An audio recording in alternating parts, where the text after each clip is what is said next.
life, with One Nation's being the only consistent political party for the last 20 years.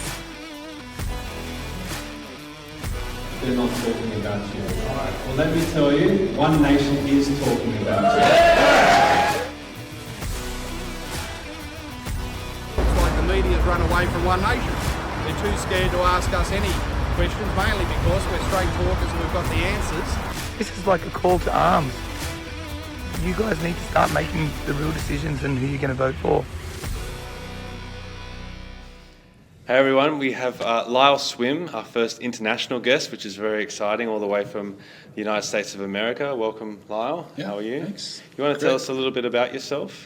Yeah, so I'm the Chief Operating Officer at Atlas Network, and we are a global organization, for lack of a better word, an association of think tanks and advocacy groups, community groups, NGOs all over the world. So all working to advance freedom and human flourishing. What's attracted you to come to the Friedman Conference?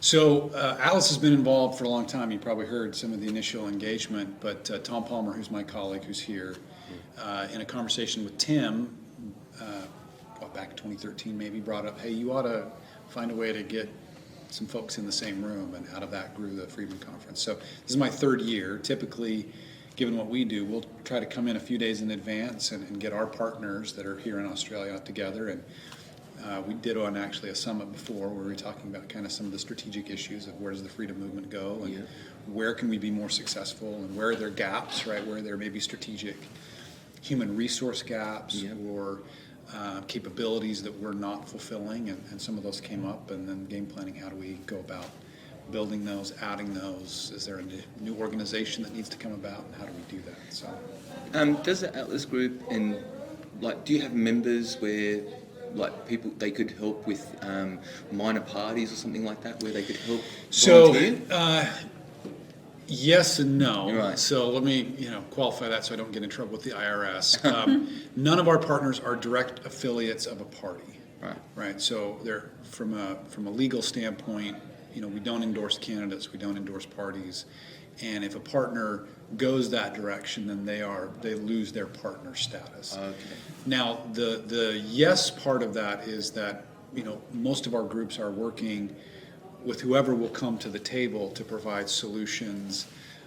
Those groups or parties tend to be more center-right, but not always.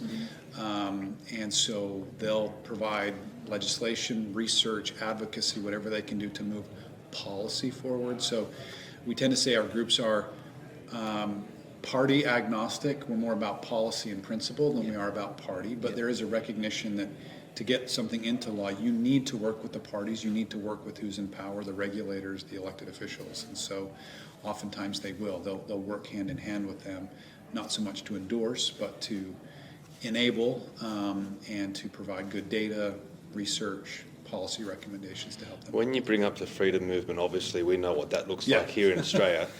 What does it look like in America, and what are the differences between the two countries, if any? Yeah, well, clearly a difference is just the size, right? Population-wise, and then has bred a difference. So in the U.S., we probably have around 180 groups that are partners of Atlas Network. Wow.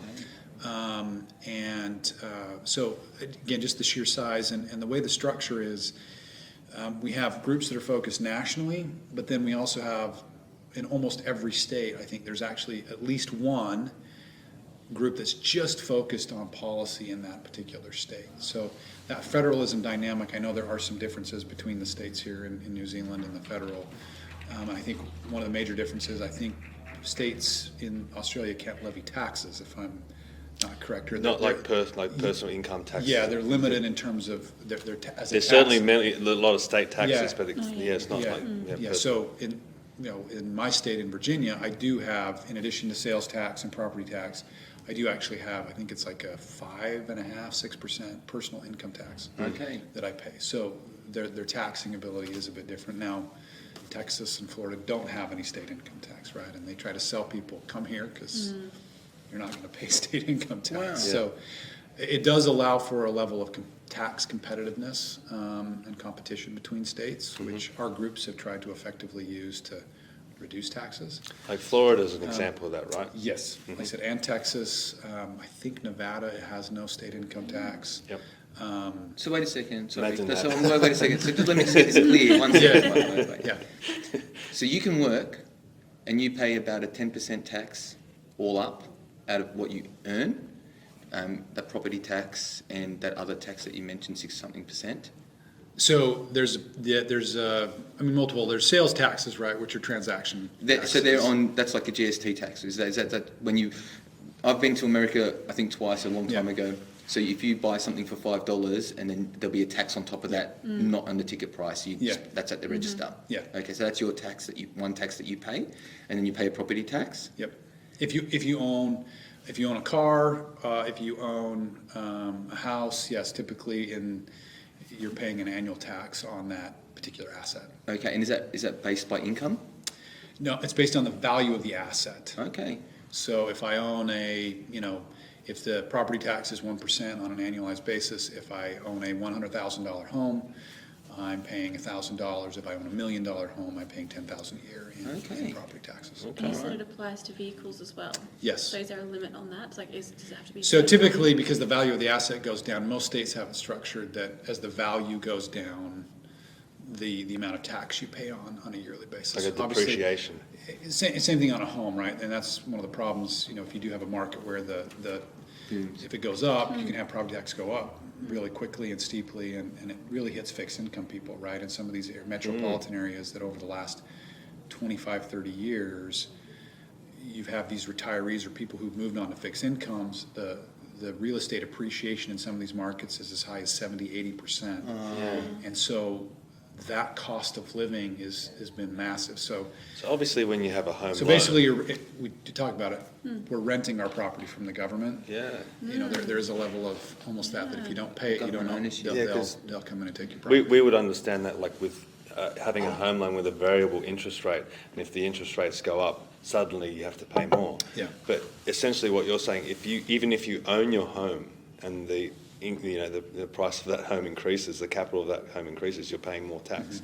Wow. And they're trying to introduce that tax as well for us, isn't it? Where the government tax. land tax, That's land which tax. is an ongoing tax instead of paying your stamp duty. Yeah. So if you had to pay a land tax, in Australia you pay a stamp duty, which might be let's say $30,000. It's a one-off payment. You borrow against the property value, like in a loan, and after 30 years you pay it off, and then you own your home. But now what they're trying to say is that you don't have to pay your stamp duty to make the price cheaper for first home buyers and lower income or median income people to buy a house, because we've had a 30% growth through COVID in some areas, even more. But then what happens is, from my understanding of it, you're locked into that land tax forever. And if you sell that property, then the people who buy that property are locked into inherit that regime as well. So in essence, you never really own your Seems property very similar. forever, like ever. Yeah, it is interesting. Yeah, so and it does, to your point, it does, under the argument, does make it cheaper on the upfront rate. But then it's kind of like this government annuity, right? Forever. So they get it, and then it's they're aggressive when it goes up. They're much less aggressive to redo it if there's a decline in the market, right, and the value of your home goes down 10%. So it becomes a bit of a challenge there. So some states have instituted things where they've locked, where they don't raise the income tax or the property tax. That also creates some issues too, because then people don't want to sell and get into a new one, because as soon as they sell, then the property tax goes up and they have to. It is a bit problematic. Right? You just spoke in the conference on the future of freedom. Yep. And you brought up education. Do you want to? What's your view on, the education system? Yeah. So if I could say, one of the benefits, at least in the U.S., that we saw, is education. I'd say both K through primary, secondary, and you say tertiary, or pre-K up through 12th grade, and then college in the U.S. I think has been ripe for innovation. Like, if you look at almost any other service that's provided in the U.S., there has been massive innovation, change, development. Even in healthcare, which has a lot of government tentacles in it, but there's still been a lot of massive innovation. Yep. We're using the same education model. It's the Prussian education model that was instituted back in the 1850s and was really geared toward creating Factory workers. a factory working class. Yeah. So it was basically this idea under the Industrial Revolution that I can treat humans like manufacturing widgets, and if I just manipulate the experience, that I'll get the same output, and I'll create a factory of factory workers, right? I've got this manufacturing line of students, I run them through, and on the other side, I get them to where I need them to be. So it was never really geared around, it was really geared toward, if you talk about a mean, right, the median or mean student. So it's terrible at addressing, if you think about a curve, it's terrible at addressing either end. Yeah. The really exceptional students and the really struggling students, Yeah. or the students that don't necessarily fit in the model, like my son, who I mentioned, you heard this, but Yeah. my son's dyslexic. And on the scale of, mild to severe, he's in the middle. But he really struggles to read, right? So, if I look at the current education model, it's really built around your reading capacity, and your smartness level is often determined by your ability to read. Well, if I'm dyslexic, he hated school. Yeah. And again, labeled himself as stupid as a third grader. And it's So kinda like by he 8 years rose- old, he was already taking himself out of the system. Yeah. I don't fit, I'm dumb, I'm stupid. And, just was fighting the rest of the way through just to get through. Here's your rose-coloured glasses, have at it. Yeah. Pretty much, because I know when they give you the tinted glasses because Yeah. they reckon the black on white jumbles the words more. Okay. But if you filter it with a colour, it tends to put the words, your brain will reorganise the letters properly to read better. Yeah, so I think, there are some tools, some of them fix it, some of them don't. Yeah.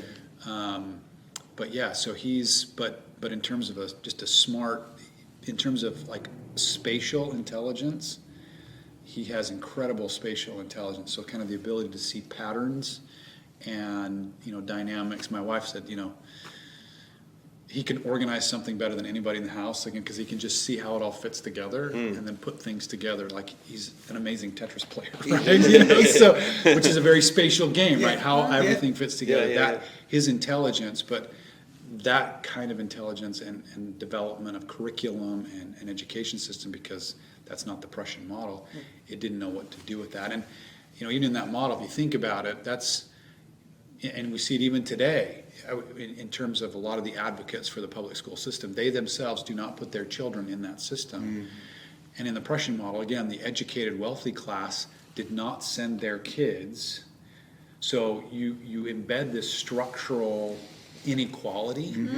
Again, it is one of the ironic things when we talk about the equity conversation. One of the greatest things, if they really were serious about creating equity, would be to abolish public education as it is and tie the funding to the child, so that child was not stuck in a model and a system that is structurally geared to keep them in the mean and not create any sort of exceptionalism or to address the challenges at the bottom. I'd say it's very similar here in Australia. Yeah. One size fits all kind of thing, isn't it? Yeah, which governments, that's because of the scale they're working at, that's what they're good at. Yeah.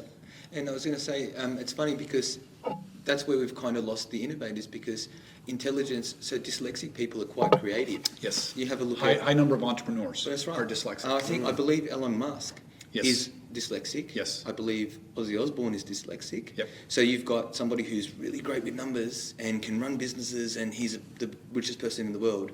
And then you have, a megastar rock star who can, write songs and he's Among other things. Well, among other things, like Ozzy Osbourne is probably The full rock star experience. Yeah, he's amazing, but Yeah. that's just the first name that comes to my head that I know who's dyslexic. And the thing is, through an indoctrination system that we have, it doesn't create any outstanding people. Whereas if you have a look at even Albert Einstein, I think he only did 6 years of school his whole life, yet E equals MC squared. Yeah. So they brought out this, so he could barely read and write, but took an interest in physics and mathematics and all this, and nuclear and all this kind of stuff. And then he became exceptional at it. Yeah. So it's like addressing, what do we rate intelligence as? Yeah. So is intelligence that you can read and write at level 3 or level 6 or level 15? Or is it that, well, you actually can't read very well. You've got the basics and you can fill out an application and understand what's going on. But your specialty is art. And then all of a sudden you've got a Vincent van Gogh on your hand if you focus them that way. And then, or you might have a nuclear physicist, you know, who might create cold fusion. Yeah. So it's an amazing thing that that you're right, that the current system doesn't incorporate. And I've noticed through the children, my kids who go to school, my kids go to a Catholic school because I just believe it's very close to like my values. It keeps them out of this. It's still a little bit woke, Not as much. but it's not as much. It's a longer, slower process, and then we hope we can counteract a lot of that wokeness. But even they find it hard to help the less able students. Not too bad with the bit more exceptional students, but the slower ones kind of get thrown into a class after the main class. They get a little bit of special help, not from remediation, but not from teachers. So from assistants who will read them a book or talk them through. So you might get their assistant teachers or something like that, and then they. I'm lucky that my daughter doesn't have to do those, but she talks about it. And what happens is the kids know the difference between them. Oh, I don't like to sit next to them because they're the ones that have to go to the other class. Whereas maybe there should be a separate class for those guys and give them more focused on the basics, as such. Yeah, there's a. So it used to be in the U.S. you'd have. And I think this really helped with that stigma, right? I mean, there is a real stigma that's placed on the learning disabled, you know, right from the get-go, in a time when they're probably most vulnerable to feeling that social pressure, right? I mean, it's if you think about it, it's a really perverse way to deal with those, again, from an equity standpoint, you know, if you want to buy into that argument, it's super perverse, but yeah, it's... In the U.S., as I was saying, it used to be, they called it the one-room schoolhouse model, right? So you had these small community schools, and kids aged 8 to 15 were all in the same room, and the older ones or the ones more advanced would help.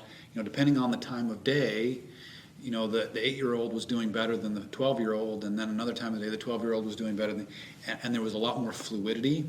And it's really the philosophy behind what they call the Montessori approach, right? Yeah. It's really learning as you go, or kind of paced based on where you are. And so it gets back a little bit into the measurement that I said, the application, that rather than these high stakes at the end of the year where you've gotten through a certain curriculum, that the Montessori approach, there is kind of a demonstration of mastery before you move on to the next segment of learning. Yeah. And so you don't move on.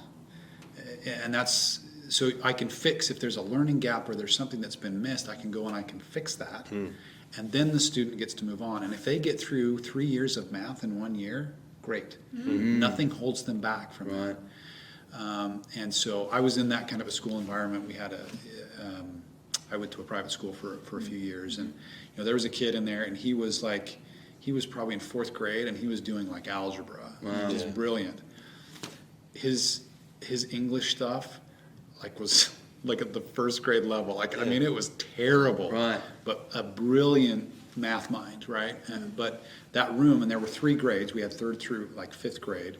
So 3 grades. So he could kind of flex up in math and then get more appropriate attention when we were dealing with some of these others. Well, I know when you talk about the test at the end of the year and there's so much pressure on that test, my biggest problem was memory. So if it was mathematics, when I was in the class learning about algebra, I would get it and I'd be able to do it. But when it would come to the test, I'd be like, oh, what's that formula again? I can't remember. So you talk about the Prussian system. What's alternative systems? You just mentioned some. The Montessori. Yeah. So I don't know if there's some other approaches, but or what the specific names are. But one of them I also mentioned. There's a growing set of schools. I think one of them is called the Walden School, and they're really built around this concept of kind of exploration and play early on. Where are the child's interests? And then based on that curiosity and interest, and this requires a lot more from teachers, like, again, we don't like the teacher has to be much more nimble than the normal public school teacher that's just a subject matter only expert, or in elementary school they're just kind of, glorified babysitters. Do you think that's the biggest problem? It's a teacher that's... I think limited? one of the biggest problems that we have are, at least in the U.S., are these schools of education and how they are creating teachers and the teacher credentialing process. And they're building teachers for the Prussian model. So when COVID hit and they had to adapt and be nimble and figure out new ways to engage students, they were just simply ill-equipped. Not that they weren't smart enough that they couldn't have figured it out, but they were simply ill-equipped to navigate in this environment that didn't fit within a pre-context. Yeah.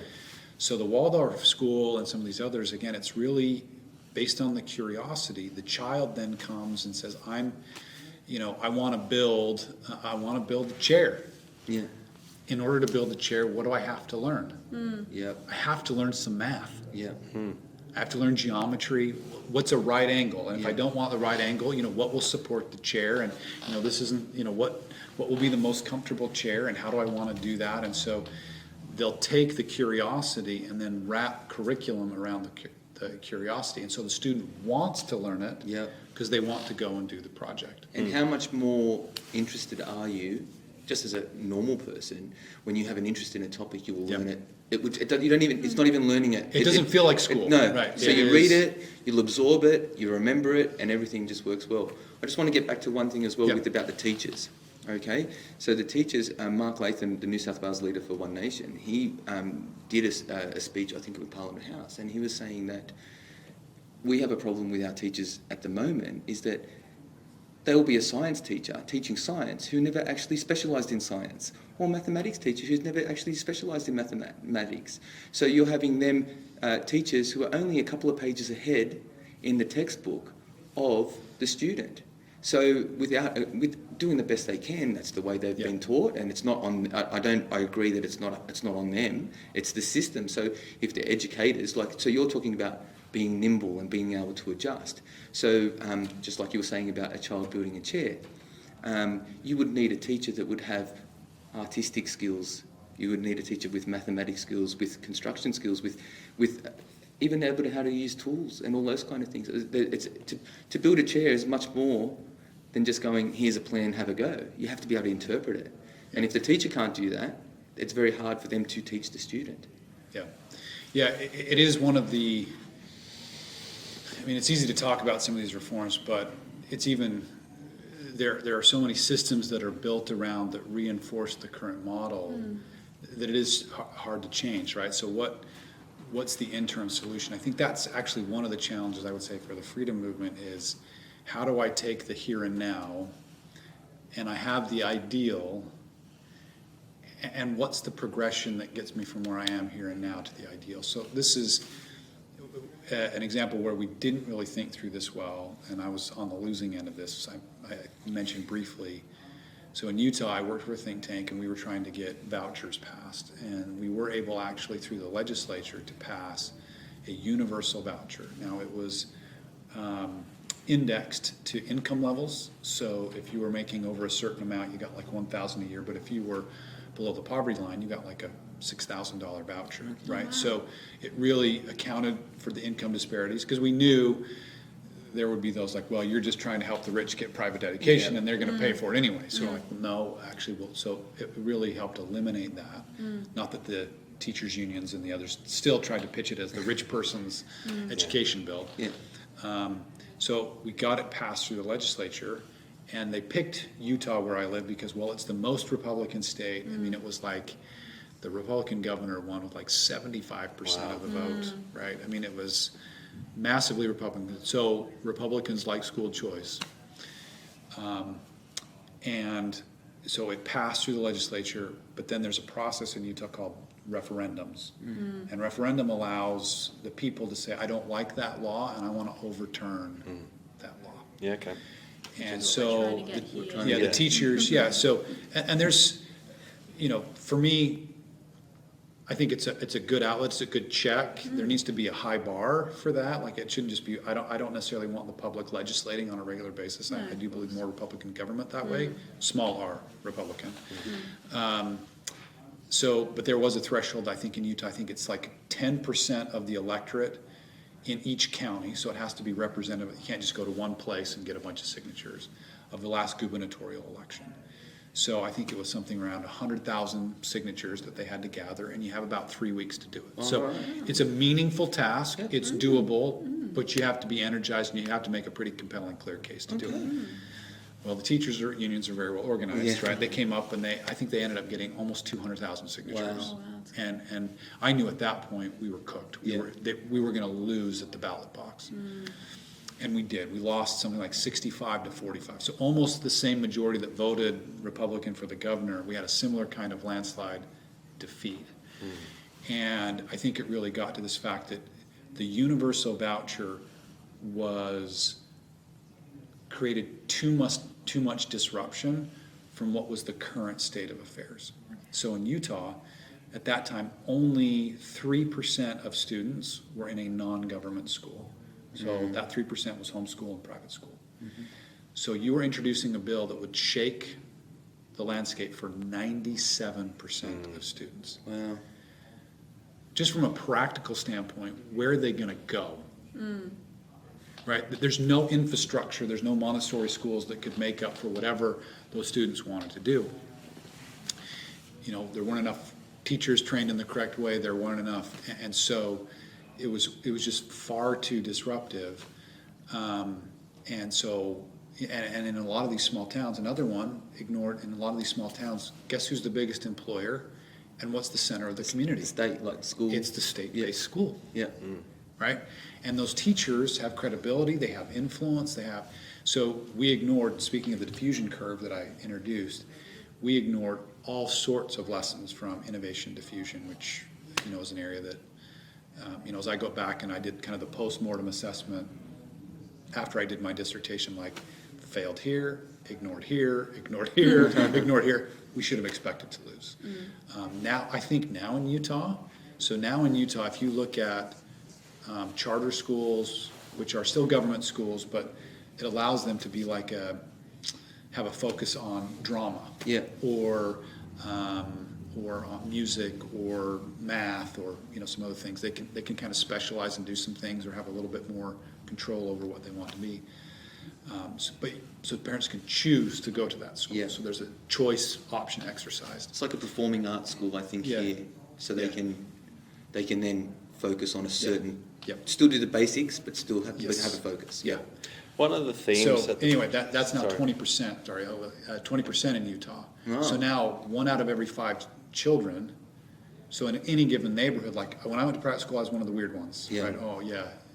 But now, like when our kids went to private school, there was in a neighborhood of 30 students, there was 10 of those students that were doing something else. Yeah. So it was much more common. It was more normalized. Yeah. So now, I don't know if we could get a full voucher, but if it was something that, applied to 50% of the students in the state, I think you could get it, and the teachers' unions couldn't push back because too many people now are exercising choice and that they have these options that they can go to. And sorry, you go. Oh, just while we're talking about statistics, have you noticed an increase at all with homeschooling, like over the last 2 years? Yes, yeah, from COVID. I can't remember what the numbers are, but I think it was, nationally, for a while it had hovered around 5%. Yeah. I think it's gone to 10. Wow. I was speaking And, because parents were looking online like, that's not education, I could do it better. Yes. And so, you've had a significant increase in homeschooling. Yes. So It happened with me as well because in the lockdowns, for about a 3 to 4 week period, I was home a lot more than I normally am. And my wife was working as well on and off for her nursing roster. So I took a bigger step in educating my children. So I'm reading books to the baby, and the older one, the high school student, she can manage herself a lot better. But my primary school child had a little bit of trouble with mathematics. So I went and bought the NAPLAN book, and I said, you have to do your times tables every day, the full lot. So 1 times tables to 13 times tables, and I wanted her to write it out every day. She actually, after the 3 months, and I bought a prize for her, and I said, this is what you'll get after you do it. If you do it every day, this is what you will get. She actually went back to school after the lockdown ahead of a lot of other children because she had a better understanding of times tables. And I didn't realise, I thought the teachers used to lie to us when times tables is the fundamentals of mathematics. You can't add, you can't subtract without it. So once she had a better understanding of that, her maths grade actually went up this year. So we've seen her curve of maths go up. So she was like a D, and she's gone to a C, and then she's almost a B, which is quite good. So it was very interesting. And sorry, I know you have a question as well. Just on the topic of the vouchers, could you imagine the employment opportunities it would create in Utah if you had people having $6,000, like a school? If you get a $6,000 voucher, that's an entire school fee. I pay about $5,000 per year for my kids to go to school. So you could have a whole school start up and have 2 or 3 special. Say if you had 10 children. You could run a small school specialised in woodwork, in manufacturing, to cover your basics and all that, but you could actually have these little focus schools. So these little pop-up schools could be done, just like the home daycares. You know, we've got home daycare now, so that people have they do a daycare centre at home. You could almost do a school at home. Yeah. And that'd be enough money creating Yeah, jobs. I mean, one of the things that could be interesting, number one, I think we'll see a lot more innovation with that, right? Because people now can test out these different models. I think one of the pushbacks will be, and I think one of the ways to address this, like, one of the challenges that you'd have, again, you talk about the system that's built up, is you've got all these schoolhouses, right? And, well, what are we going to do when we owe money on those? Well, I think one of the things they could do is, say that small school, they may need a place to be, rent out the space. Rent out the workshop. So you become, I mean, in some ways, that they become a facilities management thing, and the teachers could come in or whatever, and they could, still utilize the buildings that have debt on them, and you can't just walk away from that investment without creating massive financial hardship for taxpayers. Yeah. You can still use it. So I think there's still even some ways to be creative, even in how those buildings are used, and may be used better for those that are doing something else. And you say 6,000 is a lot. In DC, I think the K through 12, the most recent number I saw, they were spending $25,000 per kid. Really? And they're some of the worst schools in the Through country. private system? Public school. Public. That's a public school. Public school. And they're paying $25,000? $25,000. And it's, again, in terms of outcomes, DC public school system is one of the worst in the country. But yeah, to your point, if I had 10 kids, $25,000, $250,000, could I? And you're focusing on, but you're focusing on what they want. Where's that money going? Wow. Sorry, Stephen. Well, one of the big themes at the Freedom Conference has been the left has captured a lot of our institutions. Yeah. So we need to start creating our own institutions. So when I think about when I was at school, if I wanted to learn something, I would go to the library, I'd get a book that was written in the 1970s because it was, 10 or 20 years old, and I'd be trying to learn from that. And then we kind of got Encarta, which was like, wow, this is a new resource for us. Today, kids have the internet. So if they wanted to go and learn something, that you mentioned your son is interested in cars, he could go to the internet and learn about cars on his own. Is there a way that we can incorporate that where we set up a system if kids did want to learn on their own and go to a platform somewhere and find that information? They're not just into the internet and could find whatever. There's actually a structured platform where they can actually go to learn and have almost like tutoring sessions set up. Yeah, I don't know if that the Walden or that approach again, where it's project-based learning as opposed to subject-based learning, and the subjects happen. I mean that is one of the dynamics. Just send out on the internet, go learn what you want to learn. You could, first of all, there's a lot of garbage on the internet. There's a lot of, and there's predators, right? I mean, I am sending them out into an environment that's not necessarily healthy in all respects.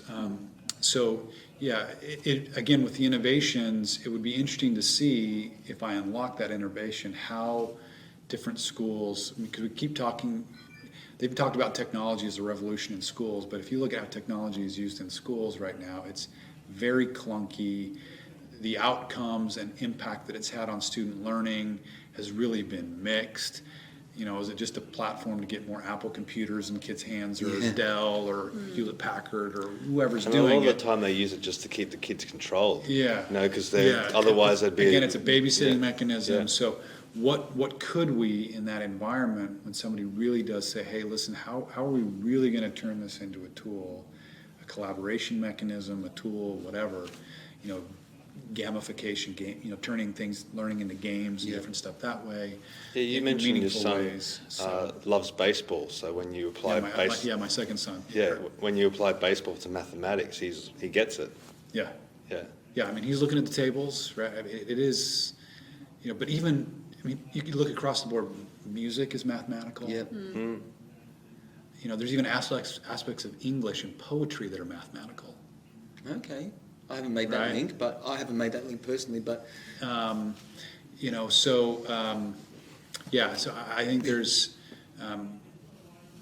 all sorts of things that could happen if we allow the market to do that. And then the government can maybe, I think there is still a role for government in terms of setting some of the rules, right? In terms of how that money should be spent, potentially. I mean, there's always going to be a tension there, but, and then, you know, I think one of the tools that they could do is, you know, evaluating who's being successful in some of those regimes, and being more think tank like in terms of, hey, this seems to be working, or setting up prizes or doing different things that way, as opposed the way I talk to people about it is the government does have roads. They're responsible for building roads, and there's a proper role for government in terms of infrastructure and funding it.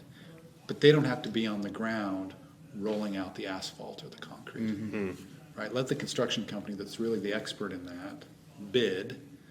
You know, you set the standards. Here's, you know, the safety standards and what it needs to look like and where it needs to go. But then you give the money to somebody else whose job it is, and, you know, same thing. You know, government. I think government has an interest, and I think as a people we have an interest in a well-educated citizenry. There's a critical importance to that. Yes.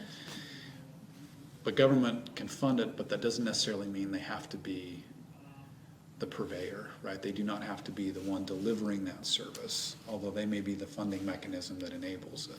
So, thanks for pointing out the language and mathematical link. It's something that I haven't. Sorry, I haven't I didn't make that link. So, something I will have a little bit of a research. You know, just it's something that's interesting. yeah, well, when you talk about poetry has rhythm, right? Why is that rhythm? Because there are, whether it's the amount of syllables or, is it pentameter? Is like 5, right? Penti is Right. yeah. Okay. No, okay. No, I want to have I want to research that. It's very, very cool. I don't know how much in terms of like writing a novel there is in terms of math, other than chapters and pages, right? You know. But the link. But in terms of poetry, there is a level Excellent. of. I always want to research the link, and that's something else I could tell my daughter why mathematics is important. Yeah, my daughter's like, I'm never going to use math. Like, you're a dancer. Oh wow. Like, 3-3. You are using math all the time. Yeah. I mean, it's actually high level spatial dynamics, Yes. right? In terms of, okay, if I want this dancer who's on this edge to end up on that side, how many steps do they need to take? How many beats in the music Yeah. does it need to require? What you're doing math problems without realizing that you're doing math problems in choreography. And even timing as well. So you have 4 times, Yep. 3 times, Yeah. 7 5 times. All these 6 different. 8. Oh Yeah, my it's all goodness, math. It's all fractions. full on. That's why I can't It's play all guitar. fractions. So. Yeah. So when you're at the airport and you're about to jump on a plane to go to the other side of the world, Yeah. what are you hoping to achieve the most from coming here to the Friedman Conference? You know, I think on my end, obviously with the summit early on in the week, I think we were really trying to, you know, coming out of COVID, have a real frank discussion around where are we in the moment in time, and where are our strengths, where are our weaknesses, and as we think about as a movement, how are we going to tackle the next challenges that we see on the horizon in an effective and impactful way. You know, there is a little bit of every moment in time, they call, I think it's the Peter principle, right? What got you here won't get you there. And so as a movement, you know, while I love Ronald Reagan and, you know, he's one of my heroes, in the U.S. the tendency is to kind of almost worship Reagan. I'm like, we don't need another Reagan. We need somebody else. And maybe there's some similar qualities, but what we're dealing with right now is different than what Reagan was dealing with. He was good for the time. I need the person in the moment of time. So part of that was that. I think the second one, you know, at least from my talk today, is I think there are ways that we can be much more successful in securing wins for freedom if we'll be more intentional about not just being right, but thinking about ways in which we can leverage what we know, in this case, about diffusion and innovation, and apply that to our ideas so that we can be more sophisticated in how we go about trying to gain wins for freedom. I do think we've left far too many wins on the table because we thought it was enough to be right, or we thought, you know, people will want human flourishing and freedom. And I think in general they do, but the children of Israel in the Bible left Egypt and they wanted to go back. Or after having the judges for a period of time, they wanted a king. Some people like to be told what to do. So there is still in the human psyche, there is a battle that we have to win with every generation of why freedom matters and what does that look like given the complexities of our generation and the threats as well as strengths. Like the internet's a threat, but it's also a strength. Given those dynamics, how can we more successfully fight for freedom? Yep. And what's your number one thing to take away from this weekend to go back home with? You know, I mean, part of it, like last night with Ted, with Marion, like, I guess just a reminder that there really is a yearning in the human soul to be free. And just for people that might not know who they are, Ted was the fellow from Hong Kong. Hong Kong. Yeah, the political Escaped asylum, Hong Kong. you know, sought political asylum here and had to leave home. Yeah.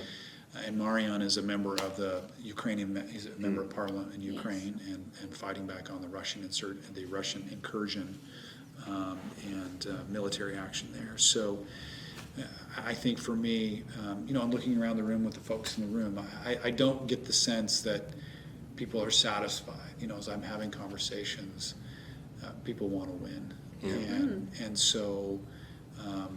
I think people are, like, for myself, I'm scared. So it's kind of like a fight or flight type reaction. And to a certain extent, sometimes that's healthy, right? I mean, there is, at times it is easy to, I won't say get lackadaisical, but, you know, maybe not work quite as hard. It's that they talk a little bit about the Super Bowl syndrome. Or you wait for someone else to do it, or, you know.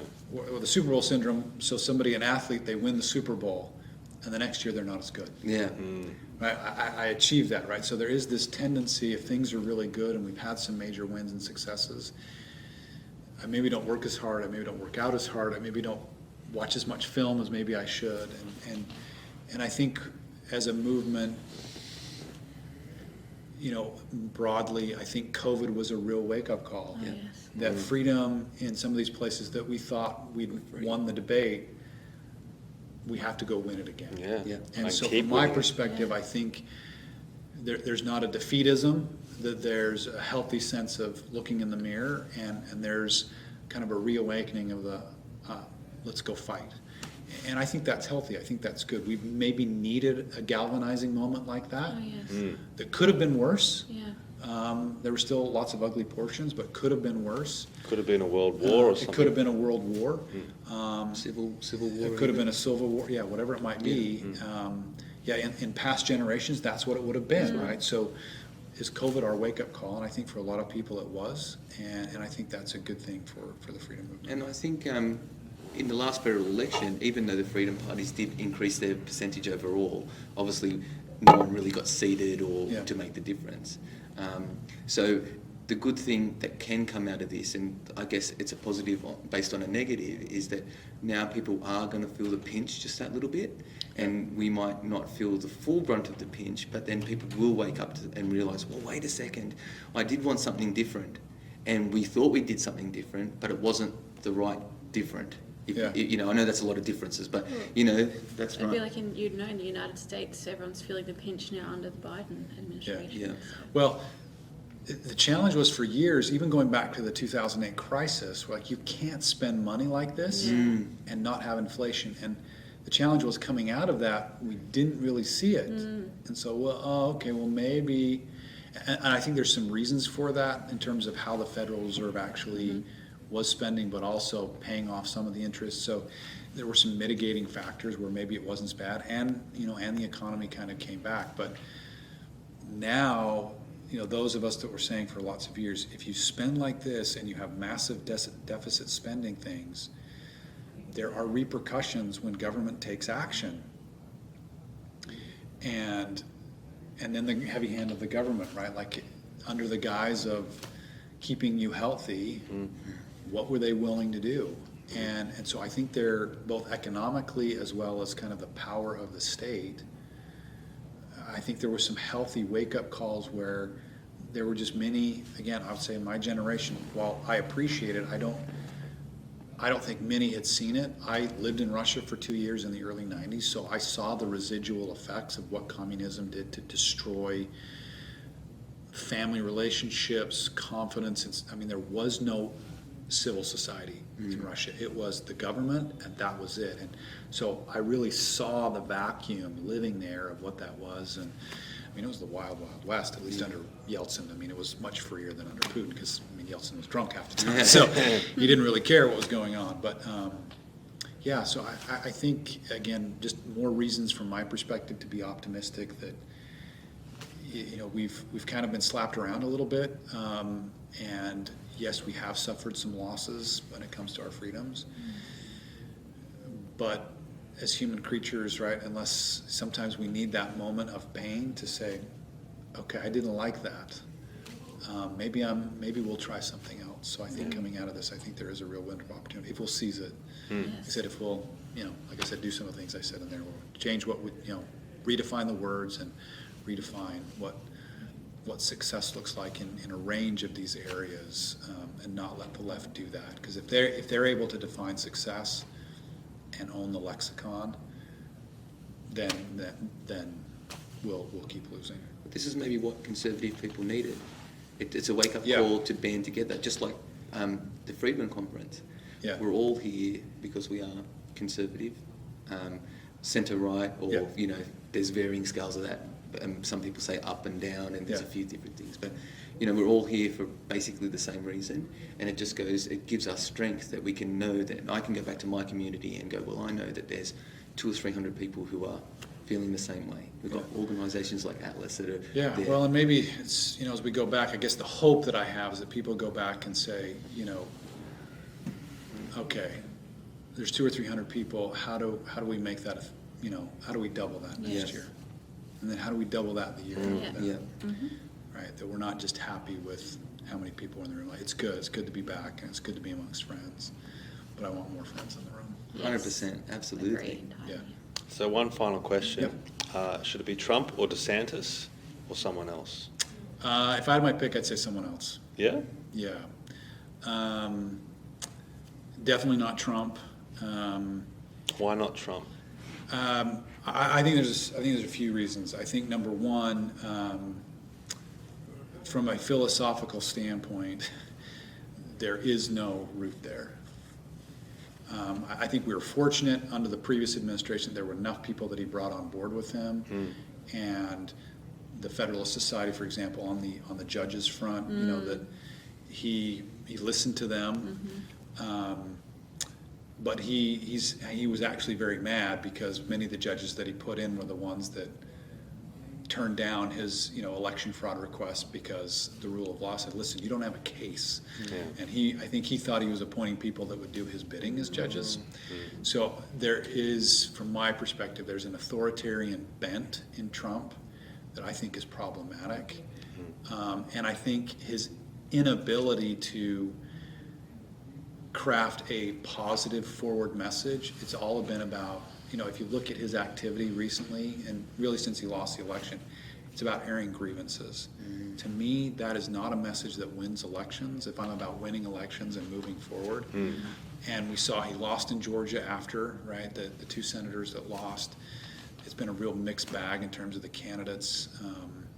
So I just, you know, maybe part of it's like I don't want another 80-year-old as president. Yeah. But you don't like DeSantis either. DeSantis is better. I think DeSantis has better policy chops in terms of kind of where he is. But even if you, on some things he's been really good, but then there's been other stuff that he's done in Florida that's like, man, I don't want, if he does that as president, we're going to lose a lot of freedom. Oh, Okay. You know, so talking a little bit about this, you know, we're going to use the federal government to punish companies.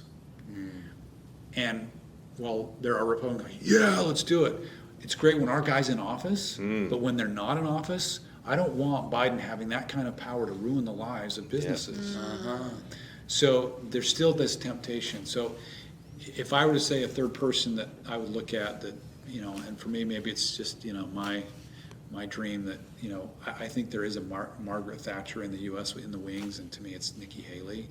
So I think if I were to look at that first, I think she did a tremendous job as a governor in South Carolina.